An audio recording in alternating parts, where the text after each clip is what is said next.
All right, let's do it. These look so cool. This is for sure the coolest Pacific Northwest boot of all time.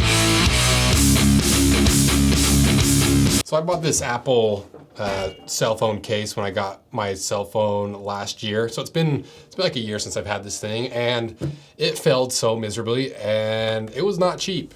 It was 60 bucks, and it just is up there with some of the worst cases I've ever had for phones. Not that I'm a big case aficionado, but when I bought it and I was like, hey, 60 bucks for an Apple branded leather case? Like, comes from Apple themselves, it must be decent quality. It wasn't. So we're gonna go through this thing and see, are Apple leather cases actually leather? Are they good leather? Are they worth 60 bucks? No. Are Apple accessories better or worse than just like the off-brand stuff you can get from Amazon or any of the other cell phone accessory stores? And should you buy their leather case?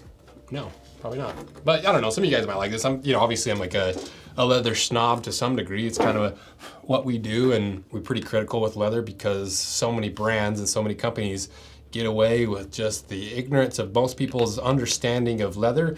And I think that's a big part of the value we brought to the internet as a whole, educating people on leather quality and what it does and what it doesn't do and what you should be looking for. One of the most off-putting things you can do as a person, whether it's in dating, a relationship, even at the office, it's smelling like garbage. And it's so easy to fix that. You just gotta clean up a little bit, improve your hygiene, but there's a way to actually improve that smell, and that is through the wonder and beauty of Scentbird and just colognes in general. Because if you don't know, Scentbird sends you a box of these little fragrance and cologne bottles with a glass bottle on the inside, and it's real brands of colognes. So it's just a really smart way to either find your perfect scent or to continue changing it up and play with the different smells. So we're gonna try these out. So let's see what we have. So first we got the Dulce & Gabbana. I sprayed that on myself. Ooh, that's really clean. That's like a post-shower smell. Next we have Ember by Joseph Aboud. Ooh, a little more sultry. That's like a late night cologne. And now DS Durga. That smells similar to the Dulce & Gabbana, but I like the Dulce & Gabbana more. But that's the beauty of it, because then you're able to try all these different things. It's like, all right, for this one, this is for those late night going out. This one's for right after the shower, when I smell good. The best thing about this that they don't even really talk about is these are perfect for traveling, because it's glass on the inside, so it keeps that smell pure and doesn't contaminate itself, but it's these harder plastics on the outside, so you can actually travel with it. So check out Scentbird. They have over 700 different fragrances to choose from. And if you're interested in trying Scentbird, use the code ROSE55OFF or use a link to get 55% off your first month. So check it out below, and thanks again to Scentbird. And if you're interested in trying Scentbird, use the code ROSE55OFF or use a link to get 55% off your first month. So check it out below, and thanks again to Scentbird. So like I said, I got this about a year ago, and I didn't go out of my way to take care of it. It's just how I am with everything, honestly. I've just never been one that's like concerned about scratches on things, but I don't go out of my way to break things. I maintain things, but I don't baby them. I dropped this thing, I scratches all over it, I smashed, I carry heavy stuff and it gets kind of smashed in my pocket. I go hiking, I go mountain biking, working, so it got put through the ringer maybe more than the average person would beat up their cell phone case, but not to an extreme extent. It's still pretty within reason, in my opinion. So what is the info on this? Well, obviously the brand is Apple. The style is the iPhone 14 Pro Max leather case with MagSafe. The color is umber, retailed for $59. And the description on this product was introducing the iPhone 14 Pro Max leather case with MagSafe, a harmonious fusion of fashion, functionality, and cutting-edge technology. Their key features they list are refined design, painstakingly designed to meet exacting standards, embodying refinement and simplicity. Integrating MagSafe technology, seamlessly recognize your phone, whatever, enhanced installation, NFC chip, water-resistant properties, shields against spills and splashes for added protection, variety of colors. And so right off the bat, this whole idea of like not having stains or splashes or anything like that, I don't know if they're talking about the actual cell phone, because I guess we'll go over this during the cons, but look how dirty and nasty this thing is. It's not that I haven't cleaned it, because I'm a little bit, I may not take care of things, but I get a little OCD about the germophobia aspect of my personal devices. Like I wipe down my cell phone and my iPad and things that I carry with me 2 or 3 times a week. Nothing too extreme, but I think more than the vast majority of people that never clean their phones. And so I did take care of it, and it's still all nasty and all discolored and exactly the opposite of what they said. So first, I just kind of want to go over the pros of what I did like about this case, because it's not all bad. You know, pros, I did like the look of it for the first couple months, because it did have that leather look to it, had a really nice refined look, and it is real leather. And that's about it. That's about the extent of the pros. Because if we look at the actual leather and the quality of it, you can see I've cut a little flap out of it so we could take some measurements and see if it actually was real leather. And you can see that fiber structure that is indicative of real leather. As for how thick it is 0.5 millimeters thick.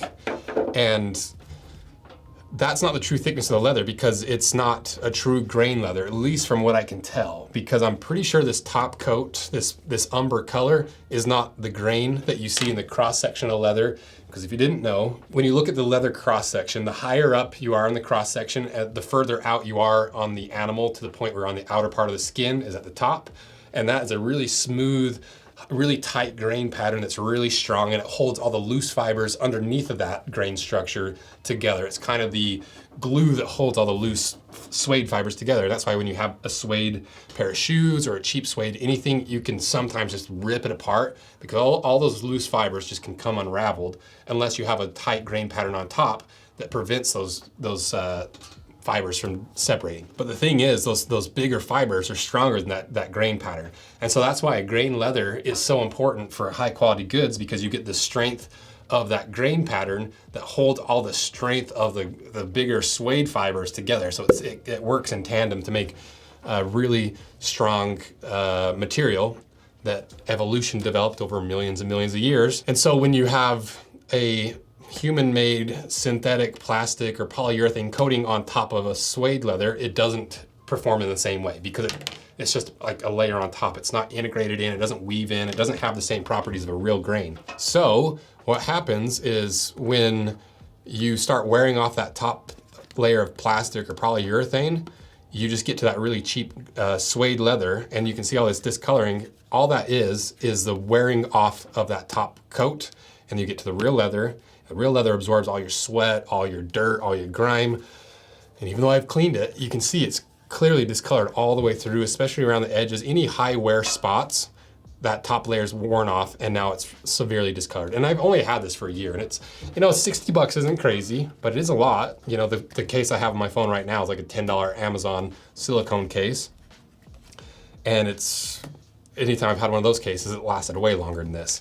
And so that's a huge flaw in this, is that instead of using a higher quality leather, they just use a cheap suede and put a plastic coat on top, and then it wore off after a few months and it discolored, it looks terrible. And that's what happens when you use cheap stuff. Could you even use a grain leather on a cell phone case? I think you could. I think it wouldn't be that hard to do. It would discolor faster, because it would immediately start absorbing all your sweat and all the grime and anything you put your phone in. But at least it would be somewhat cohesive, rather than like just the really terrible discoloring you get here. And once you take that top coat off of the plastic, really if it's 0.5 millimeters thick, you're left with maybe 0.4 or 0.3 millimeters of leather, which is, it's just barely even there at that point. And so really, when I look at all the cons of what I didn't like about this and what didn't work with it, this is kind of just a cheap plastic case. I just broke it again. That the leather's glued on top of. And this cheap plastic, it breaks at every point that has buttons, every point that has these little cutouts for the charging port. It just broke and fractured, and it happened pretty quick. And even on the corners, you can see it's chipped out, it's cracked, So I'm like, maybe you had to have a harder plastic to get the leather to fuse to it, but it just was a terrible choice when it came to the durability of the $60 case. And you can see in several spots where I wore through all the leather, because if it is really only 0.3 to 0.4 millimeters thick, you could literally take this case and rub it on a table and wear through the leather in a few swipes. So if you're actually using this and you carry your phone and beat it up like most people do, it doesn't last long. And all this discoloring, you can't fix this, because it's in the actual leather itself, and because that top coat of pigment or plastic or whatever it is doesn't absorb it, you get this high contrast that's caused by a pretty flawed product. So overall, our Apple leather case is actually leather. Yes, they're real leather, but barely. You know, you've got like 0.3 or 0.4 millimeters of the cheapest cross-section of leather with a really heavy plastic coating on top. And that suede is really just a byproduct of all the other higher quality leathers that have that grain.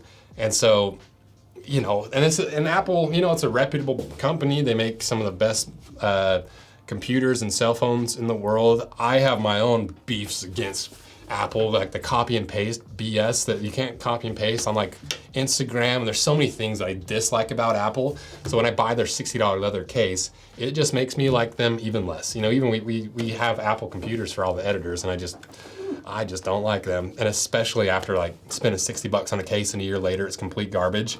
Not hyped about that, but is it at least good leather? Nope, it's pretty terrible leather. Is it worth 60 bucks? I don't think so. You know, from what point of view? You know, is it worth $60? Is this $60 worth of leather? I don't think so. Is it $60 worth of protection? No. Is it $60 worth of classy look? Maybe for the first couple months, but after you start beating it up a little bit, it looks worse than if you were to buy a $5 silicone case from Amazon.